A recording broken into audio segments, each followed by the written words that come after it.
Bismillahirrahmanirrahim. Assalamualaikum warahmatullahi wabarakatuh. Waalaikumsalam warahmatullahi wabarakatuh. Alhamdulillahillazi an'ama alaina bi ni'matil imani wal islam. Asyhadu an la ilaha illallah wahdahu la syarika lah. Wa ashhadu anna Muhammadan abduhu wa rasuluhu la nabiyya ba'd. Allahumma fasalli wa sallim ala hadzal nabiyyil karim sayyidina wa maulana Muhammadin wa ala alihi wa sahbihi ajma'in. Yang saya hormati pengurus masjid Al-Huda. Karena Al-Huda itulah sampai ke sini. Saya kalau tak ada petunjuk tak sampai ke sini. Yang saya hormati para ustadz, para kiai, para alim ulama yang tak bisa saya sebutkan satu persatu. Hadir di sini, dah lama saya tak nampak Ustadz Darwis. Rindu betul saya. Saya tengok di media massa terus. Hari ini nampaklah di dunia nyata. Alhamdulillah sehat beliau. Yang saya hormati para tokoh agama, tokoh masyarakat, Pak RT, Pak Lurah, tokoh pemuda, dan yang kita banggakan bersama jamaah solat subuh para bikers subuhan Kota Batam. Alhamdulillah, kalimat itulah yang pantas kita ucapkan setiap saat. Karena apa? Karena kita sebagai hamba Allah tak pernah lepas dari nikmat Allah. Mulai dari tidur, bangun, tidur lagi. Tapi bukannya ini bangun, tidur, dah pergi semua. Dah kembali. Tinggal kita yang masih bangun. Ada yang tidur tak bangun-bangun. Hari ini kita bangun, alhamdulillah bisa diberi kesempatan Allah solat subuh berjamaah. Kalau kita tak pandai bersyukur, maka kita menjadi hamba Allah yang sombong. Kalau sombong tak masuk surga. Maka jangan jadi hamba yang sombong, maka ucapkanlah alhamdulillah. La haula wala quwata illa billah. Tak ada daya. Hari ini gasnya bisa ditekan, motornya bisa dibelok, semuanya bisa bergerak atas daya dan upaya Allah. Karena banyak orang yang punya motor pada kita. Motor kita bebek, ada orang motor besar lagi, tapi tak sampai ke masjid. Tapi karena kekuatan Allah, keinginan Allah, iradahnya Allah, sampailah kita ke rumah Allah Subhanahu wa ta'ala. Tadi sebelum berangkat ada juga yang punya motor, nongkrong-nongkrong dah, nyanyi-nyanyi. Kita alhamdulillah sampai sini. Mungkin dia berpikir, apalah kalian solat subuh, enaklah begitu ngopi. Padahal dia lupa di Masjid Al-Huda ni ada juga kopi. Ini karena orang tak tahu baikir subuhan. Tadi Pak, karena disebutkan kopi, inilah buat lemah saya semangat untuk berceramah.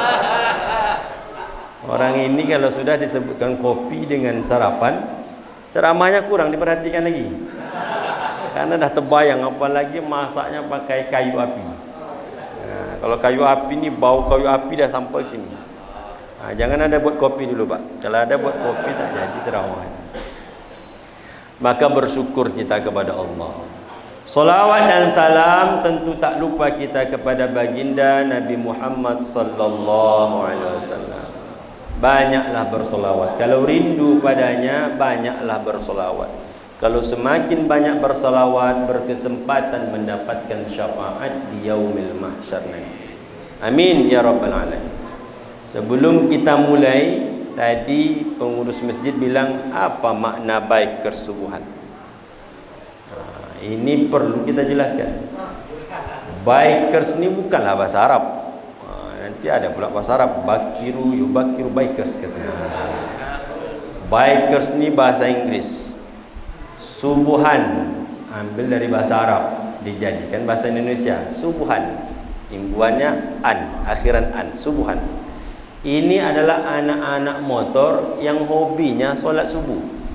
Inilah para bikers subuhan Kota Batam. kebetulan tinggalnya di kota Batam. Jadi kalau ada bapak-bapak ibu, ada anaknya yang punya motor, bapak yang punya motor, syaratnya di antara SIM harus rajin sholat subuh. Baru kasih motor sama mereka. Besok kalau nak kasih motor sama anaknya, dah punya SIM, sudah. Mau bawa motor, tunggu dulu. Kau sholat subuh tidak? Kalau tak sholat subuh, tak boleh kasih motor. Nanti kalau sudah bisa ikut bergabung dengan biker subuhan, gabung di sini. InsyaAllah yang malas jadi rajin, yang rajin bertambah rajin, insyaAllah. Alhamdulillah, mudah-mudahan kita semua dalam keadaan sehat walafiat. Para biker subuhan, para alim ulama, tokoh masyarakat yang saya hormati, pada hari ini tak pula saya ingin berceramah sebenarnya, bercerita-cerita saja, karena perjalanannya cukup jauh. Tinggal semua ceramah Hasan. Saya tengok ni kata kawan, Ustaz kita berangkat harus lebih cepat. Kenapa? Ini ada kelok 9. Wah, bahaya saya kelok 9. Macam di Sumatera Barat sana. Kelok 9. Memang berkelok-kelok. Ini kalau dilepaskan saya pulang, mungkin tak jumpa tempat tinggal. Mudah-mudahan kalau siang nampaklah jalan. Malam tak nampak. Saya hanya ngikut motor aja di depan. Belok motor, belok lah. Berhenti motor, berhenti saya. Nah, kebetulan saya di belakang sekali pakai mobil. Nah, saya tak bisa jadi bikers karena pakai mobil. Nah, jadi bercerita. Hari ini ingin bercerita tentang salah satu khalifah. Khalifah ini terkenal dengan kerendahan hatinya, terkenal dengan zuhudnya. Jadi dunia ini tak mempengaruhi prinsip hidupnya mengenal Allah.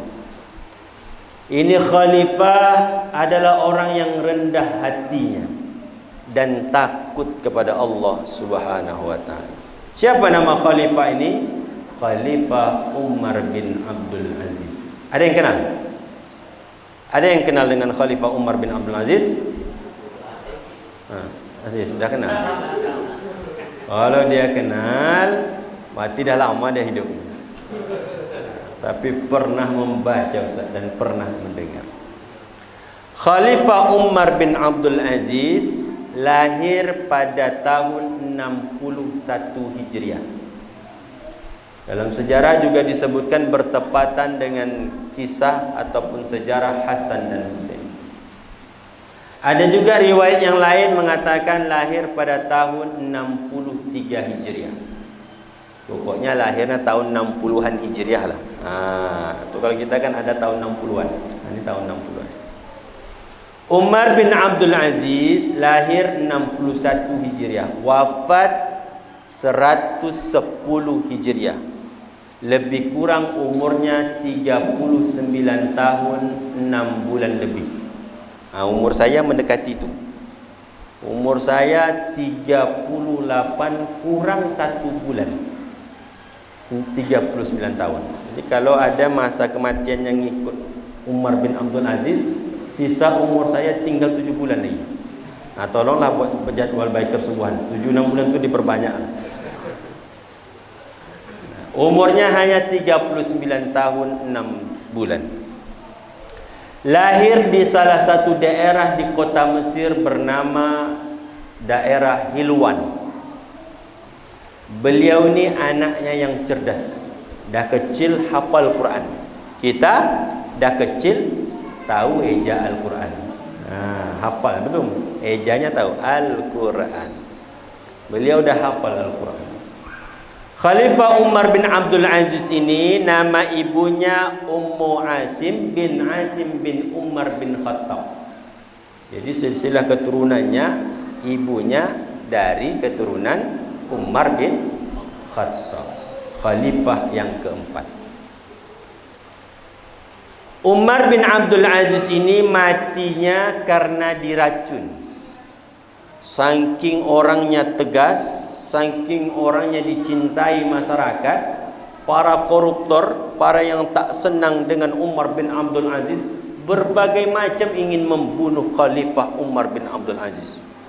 Jadi kalau ada pemimpin, orang yang kita kagumi, bertubi-tubi orang nak bunuh. Ini pertanda ni tanda disayangi Allah.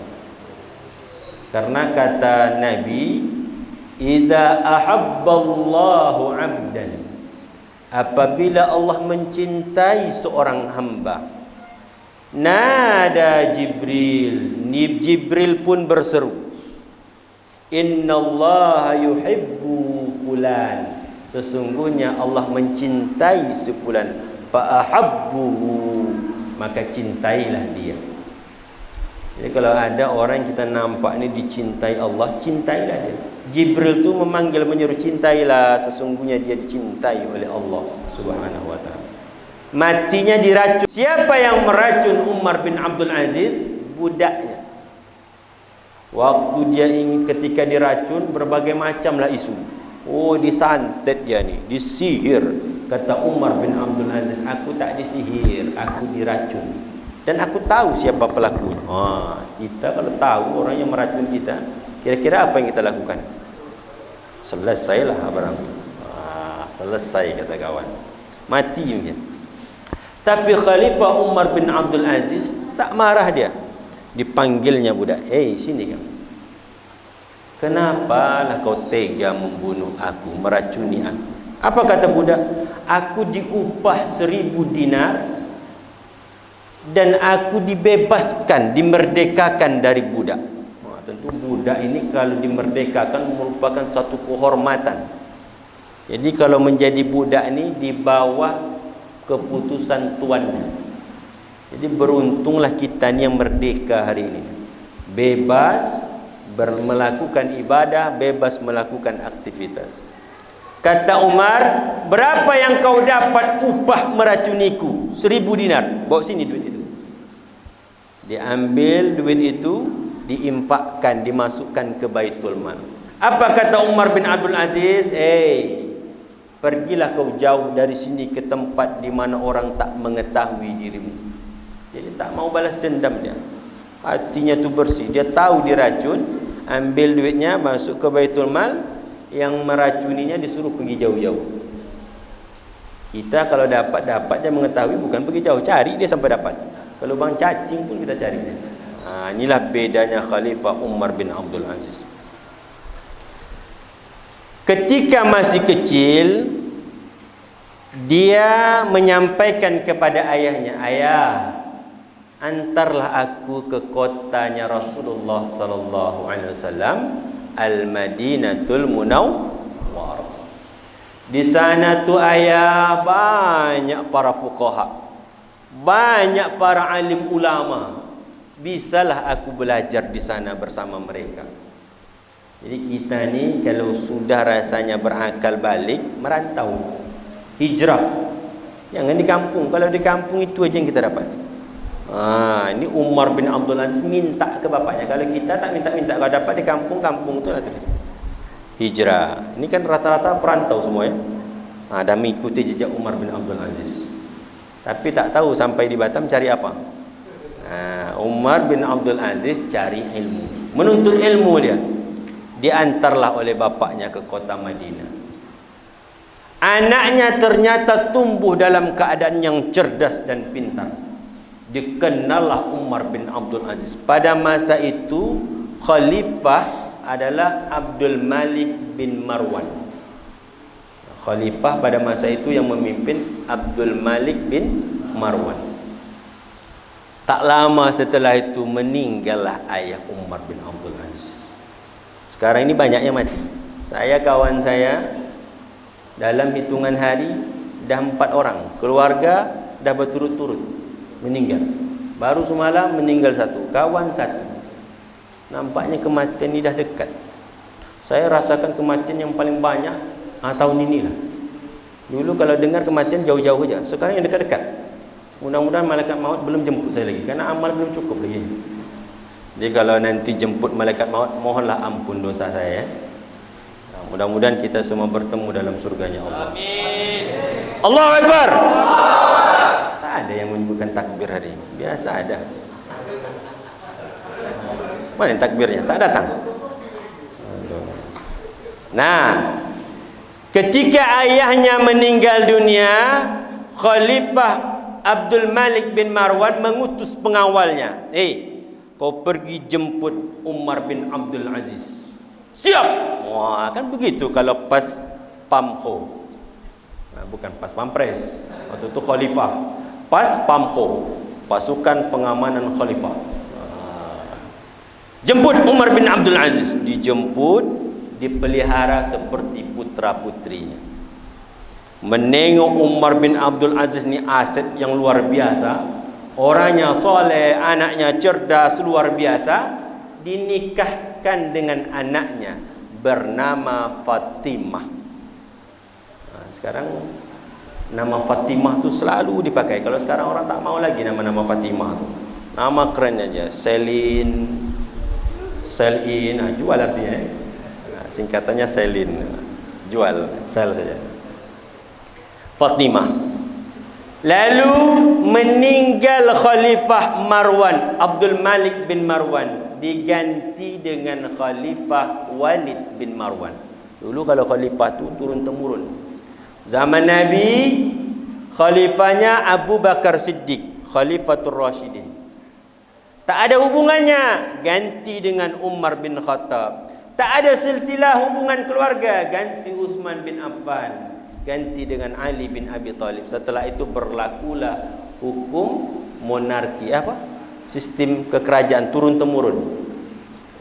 Ini berganti, tak lama lagi baru namanya sistem otoriter. Nah, itulah akhir zaman. Nabi membagi fasenya. Ada Khalifatul Rashidin, ada masa khalifah turun temurun, dari ayah turun ke anak, turun ke saudara, baru nanti sifatnya otoriter. Nah, barulah lahir Imam Mahdi. Singkat cerita, Umar bin Abdul Aziz ini menjabat wali kota Madinah. Umar bin Abdul Aziz ini ketika dia menjabat wali kota, meninggal, diganti lagi oleh khalifah yang baru bernama Khalifah Sulaiman. Sulaiman bin Marwan. Berganti-ganti sampai pada akhirnya dia mendapat khalifah karena dapat wasiat dari Khalifah Sulaiman. Karena menengok Umar bin Abdul Aziz ini soleh. Karena turun anaknya tak ada lagi, Khalifah Sulaiman masih kecil lagi. Nah, inilah mulai menjabat.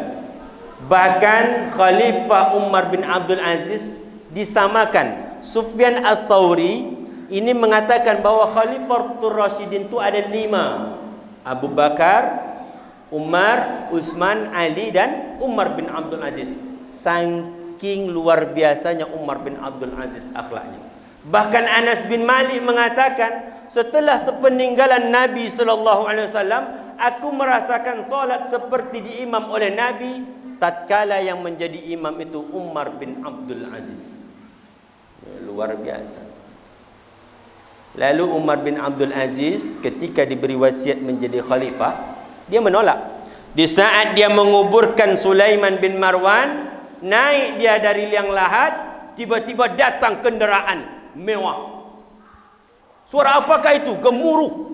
Apa kata para sahabat? Wahai Amirul Mukminin, inilah kendaraan Khalifatul Rashidin. Khalifah, kendaraan Amirul Mukminin. Apa kata Umar bin Abdul Aziz? Aku tak mau kendaraan itu. Mana keledaiku? Keledaiku. Kedelai pula jadi. Mana keledaiku? Tak mau dia pakai.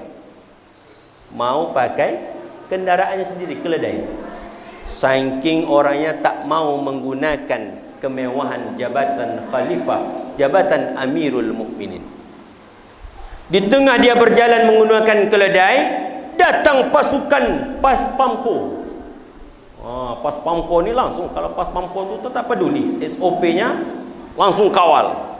Saat dikawal, jangan dikawal-kawal. Tak usah. Aku tak perlu pengawalan. Biarlah aku membaur bersama masyarakat. Lihat, orang dapat jabatan tak sombong. Kita kalau dapat jabatan, mana pengawalnya? Ajudan. Beda Umar bin Abdul Aziz. Maka nanti adinda-adinda besok jadi, ini kan jadi pejabat semua insya-Allah. Besok kalau jadi pejabat jangan petatang petenteng. Tengok Umar bin Abdul Aziz, tak perlu pengawalan, tak perlu pakai kendaraan mewah, pakai keledai saja. Sungguh pun begitu tak mau dia menerima jabatan Amirul Mukminin. Jadi kita ni harus banyak baca sejarah. Jangan cerita artis saja, infotainment saja. kenal khalifah-khalifah. Lalu ketika dia dibaiat oleh masyarakat, Amirul Mukminin, kami tak mau orang lain, kaulah menjadikan Amirul Mukminin. Wasiat dari Khalifah almarhum Sulaiman bin Marwan. Jadi khalifah dia. Apa ucapan pertama ketika dia menjadi khalifah? Taatlah kepada Allah. Apabila kalian taat kepada Allah dan aku taat kepada Allah, patuhi aku. Tapi apabila aku tak taat kepada Allah, jangan patuhi aku. Wah, ini tipe pemimpin yang kita cari. Kalau sekarang, kalau tak taat pun tetap patuh. Maka Umar bin Abdul Aziz, dia taat kepada Allah, patuh. Kalau dia berbuat maksiat, melenceng dari aturan Allah, jangan taat lagi. Inilah sekilas tentang Umar bin Abdul Aziz. Suatu ketika, tiba-tiba Umar bin Abdul Aziz ini suka menangis. Kalau dia pulang habis solat jamaah, pulang ke rumah, sampai di rumah tak langsung tidur, tak langsung duduk, sujud solat dia. Dalam keadaan solat tu menangis. Menangis tak berhenti sampai tertidur. Ketika bangun menangis lagi, sampailah tidur lagi. Kalau kita habis tidur bangun tak menangis, tidur lagi. Habis bangun tidur lagi. Sampailah siang, subuh pun lewat. Umar bin Abdul Aziz sampai di rumah menangis sehingga air matanya memuat ngantuk. Kita kalau habis menangis kan ngantuk luar biasa. Maka kalau nak mengantuk tidur tu banyaklah menangis.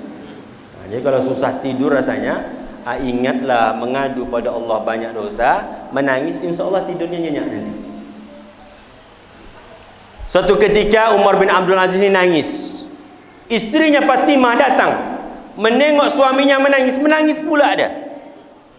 Suamiku menangis, Amirul Mukminin menangis, keluarga yang lain pun ikut menangis. Tak tahu sebabnya, tapi semua menangis karena melihat Amirul Mukminin menangis. Dalam keadaan tangis menangis, Fatimah istrinya memberanikan diri, wahai Amirul Mukminin, apa yang menyebabkan engkau menangis? Apa kata Umar bin Abdul Aziz? Wahai istriku, aku teringat seketika manusia beranjak dari hadapan Allah di yaumil qiyamah. Ketika semua manusia berkumpul, lalu ketika dia beranjak dari hadapan Allah, ada sekelompok manusia menuju ke surga dan ada sekelompok manusia menuju ke neraka. Mengingat itu menangis Umar bin Abdul Aziz karena tak tahu bagian kelompok mana dia menuju, apakah ke surga atau neraka. Kita hari ini jangankan menangis, yakin aja masuk surga sekarang. Aku ini dah banyak amal ini. Jangan. Umar bin Abdul Aziz saja mengingat tentang itu menangis dia. Kita hari ini tak banyak menangis. Kalau ada keluarga yang meninggal baru kita nangis. Sekarang ini musim pandemi banyak mati dia. Sekarang bunyi ambulan di rumah saya tiap hari bunyi ambulan. Ini entah ada jenazah atau tidak, tak tahulah. Pokoknya bunyinya. Banyak cobaan. Sebentar tetangga meninggal, ini meninggal. Nah, ketika meninggal tu amal yang dibawa, tak ada yang lain. Setengok ada kawan saya dapat jabatan tinggi, hidup mewah, mati. Lama termenung saya juga. Lalu apa yang kita cari? Umar bin Abdul Aziz menangis mengingat itu. Ini rasa takutnya seorang khalifah, jabatannya besar, bergerak Amirul Mukminin, orang yang soleh, tapi masih ada rasa takutnya kepada Allah Subhanahu wa taala. Kita bukan Amirul Mukminin, bukan orang yang soleh, solat subuh pun sekali seminggu. Tapi yang ini tak ada, ini semua solat subuh tiap hari.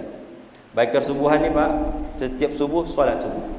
Jadi bukan subuhnya hari Minggu saja, walaupun bergeraknya hari Ahad saja. Solat subuh. Solat subuhnya jarang, tapi tak ada rasa takut kepada Allah Subhanahu wa taala. Ada yang mati hanya melihat, itu bukan Covid. Padahal dia tak ambil iktibar, kematian itu ada ujian. Iktibar, ambil pelajaran. Tak usah kaji-kaji Covid. Ada orang mati, tengok, aku juga pasti akan mati. Ini kalau kita sekarang ini masih berdebat Covid aja tu. Wah, itu tu bukan karena Covid, dikoronakan kerana ini. Tapi orang tu kan mati. Yang diambil matinya yang pasti. Yang tak pasti itu tak usah dikaji. Ambil mati. Oh, mati dia. Apa yang dia bawa? Mobil Fortuner.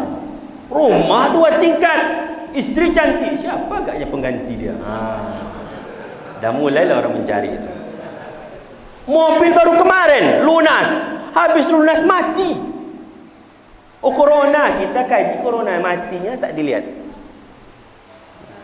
Maka masih hidup ni banyaklah mengingat kematian. Itu tentang rasa takutnya, tentang rendah hatinya. Suatu ketika seorang sahabat menatap Umar bin Abdul Aziz, menengok wajahnya Umar bin Abdul Aziz tak berkedip. Lama dia menatap. Kita kalau ditatap orang menengok, apa yang ditengok kawan aku ni? Oh, ditengok apa? Kalau sekarang tak berkedip, kalau nengok cewek. Tapi kalau ada nengok cowok tak berkedip, dipertanyakan ni, ngapain dia tengok ni, kan bahaya. Ni sahabat menengok Umar bin Abdul, tak berkedip. Apa kata Umar?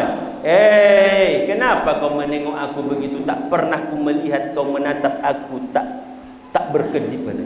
Wahai Amirul Mukminin, wajahmu ini tampan luar biasa. Kulitnya sawo matang. Sawo matang tu agak apa? Kecoklat-coklatan ya? Ya, kekuning-kuningan. Sawo matang. Wajah kulitnya sawo matang, jenggotnya rapi. Jadi Khalifah Umar bin Abdul Aziz jenggotnya rapi, tak acak-acakan.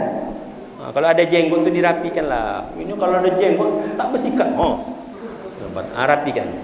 Perawakanku bagus, mataku tajam, orangnya cerdas. Tapi coba kau lihat nanti aku di alam kubur, ketika aku dimasukkan ke liang lahat 3 hari saja, kau akan melihat kulitku meleleh, porik-porikku mengeluarkan bau busuk. Dari lubang-lubang jasadku keluarlah cacing dan ulat. Mungkin pada saat itu kau akan jijik melihat. Jadi kalau hari ini ada yang bangga ganteng, tubuh bagus, 7 pack ya, bukan 6 pack ya. Atau 1 pack. 1 pack bangga pula tu. 1 aja. Kalau 6 pack kan ada 6. Ini 1 pack. Ini dah ada. 1 pack itu idaman wanita katanya. Laki-laki yang buncit itu idaman katanya. Itu 1 pack namanya. Agak sedikit diperhalus. Jadi kalau ada yang bangga nengok badanmu kokoh, hari ini kuat, tegap, perkasa, rasanya kau tampan, jambangmu bagus, janggutmu bagus. Kata Umar bin Abdul Aziz, nanti coba tengok kalau masuk ke liang lahat 3 hari saja, tak lama, 3 hari kau gali kubur tu, kau lihatlah kulitnya mulai melepuh, bau busuk, bau mengalir air-air yang busuk, keluar dari lubang cacing, ulat. Waktu itu kau akan melihat jijik. Jadi dunia ini tak ada apa-apa. Begitulah rendah hatinya Umar bin Abdul Aziz. Seorang khalifah banyak rendah hatinya, zuhud dia. Suatu ketika datang budaknya, wahai Amirul Mukminin, aku ni makan tiap hari ni roti ni aja terus, kata. Tak berubah-ubah makan ini. Berilah aku makan yang enak-enak. Apa jawab Umar bin Abdul Aziz? Budakku, apa yang kau makan itulah yang aku makan. Jadi kalau hari ini ada kopi, besok sesekali jangan ada sarapan. Sama kita makan. Ada sarapan hari ini? Ada? Oh tak ada. Kopi aja. Teh, kopi, roti. Ini memang Umar bin Abdul Aziz. Memang Masjid Al-Huda ini sudah membaca sejarah Umar bin Abdul Aziz. Allahu Akbar. Orang ini jangan kan. Memang kalau tak makan pun tak apa-apa dia, Pak. Karena dari rumah dah sarapan, karena itu pesan. Kalau ada namanya nambuh. Jadi kalau ada disiapkan namanya nambuh. Makannya sudah. Pakaian Umar bin Abdul Aziz, apa pakaian kebesarannya? Kita pakaiannya mahal, 400.000, 1 juta, 10 juta.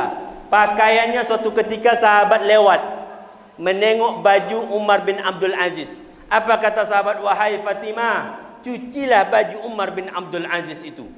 Ya, kata Fatimah. Tak lama lewat lagi sahabat, nengok bajunya belum dicuci.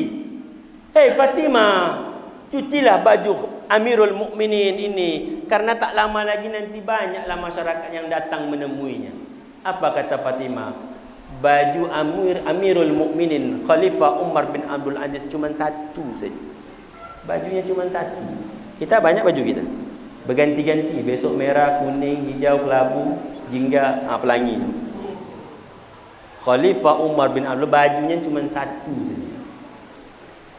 Lalu suatu ketika baju Umar bin Abdul Aziz pakainya robek dijahit. Datanglah seseorang, Amirul Mukminin, kenapa kau pakai baju yang robek? Marahkah Umar bin Abdul Aziz? Pengawalnya mulai marah. Oh, ini mengejek ni.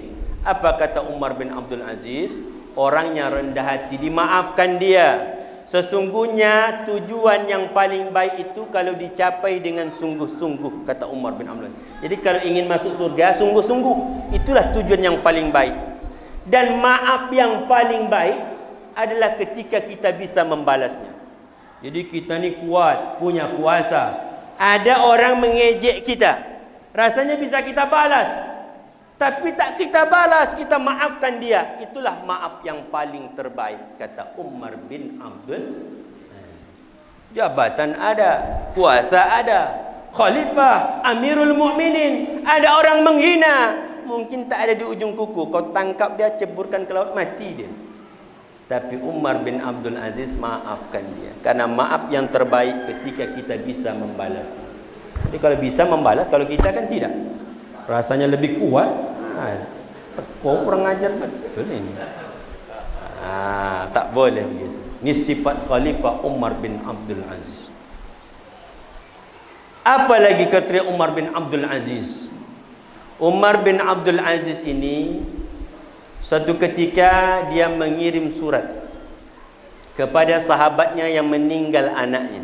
Ini cerita mati dia itu. Dia kirim surat. Apa bunyi suratnya?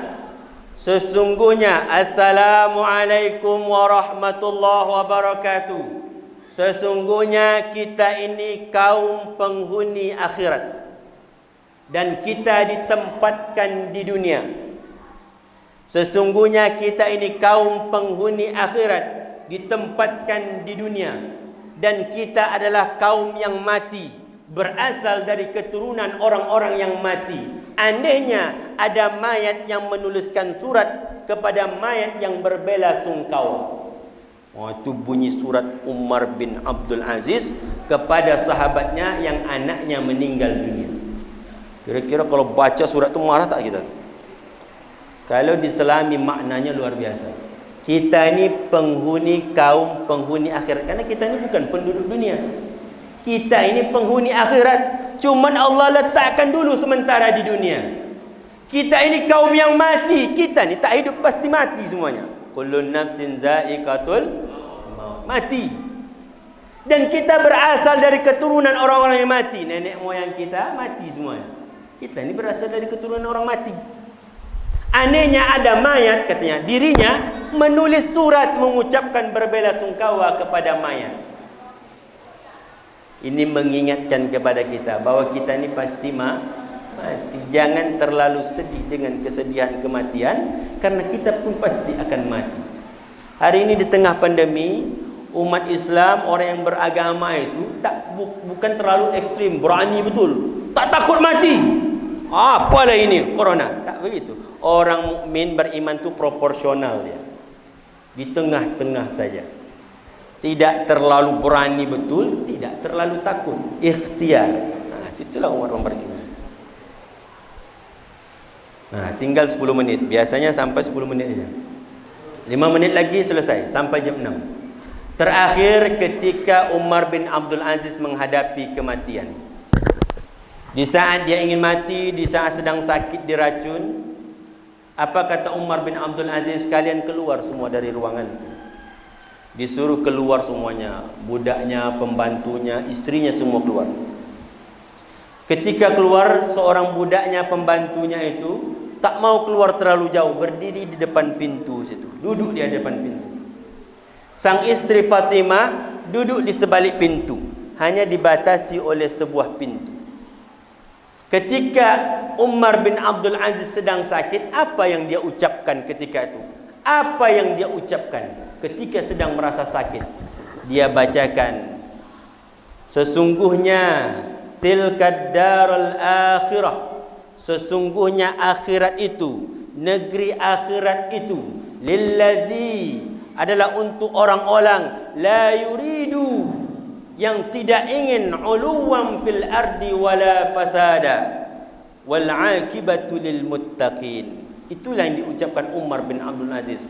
Sesungguhnya negeri akhirat itu bagi orang-orang yang tak menyombongkan diri di dunia, yang tak merusak di dunia. Wal 'aqibatu, dan tempat berkesudahan yang paling baik, lil muttaqin, untuk orang yang bertakwa. Itulah yang didengar oleh Fatimah yang dibacakan Umar bin Abdul Aziz. Kata Umar bin Abdul Aziz, orang yang mencintai kematian, pastilah dia akan mendermakan apa yang dia punya. Orang yang cinta dengan kematian, orang yang rindu dengan kematian, pastilah dia akan berikan apa yang dia punya. Kalau dia punya harta, dia bersedekah. Apa yang dia punya, dia berikan semuanya karena dia mencintai kematian. Jadi orang mukmin ini rindu kematian, bukan minta mati. Beda. Hadirin baik subuhan yang dirahmati Allah Subhanahu wa taala. Pelajaran yang kita ambil pertama, takutlah kepada Allah Subhanahu wa taala. Di tengah pandemi hari ini, jangan tak takut. Takut mati, tapi setelah mati itu yang kita hadapkan adalah amal di hadapan Allah Subhanahu wa taala. Mudah-mudahan kita terlindung daripada wabak ini, tetap menjaga kesehatan dan tetap istiqomah dalam beribadah kepada Allah Subhanahu wa taala. Itu saja yang bisa saya sampaikan pada kesempatan hari ini. Ila liqa fi fursatin ukhra insyaallah. Wassalamualaikum warahmatullahi wabarakatuh.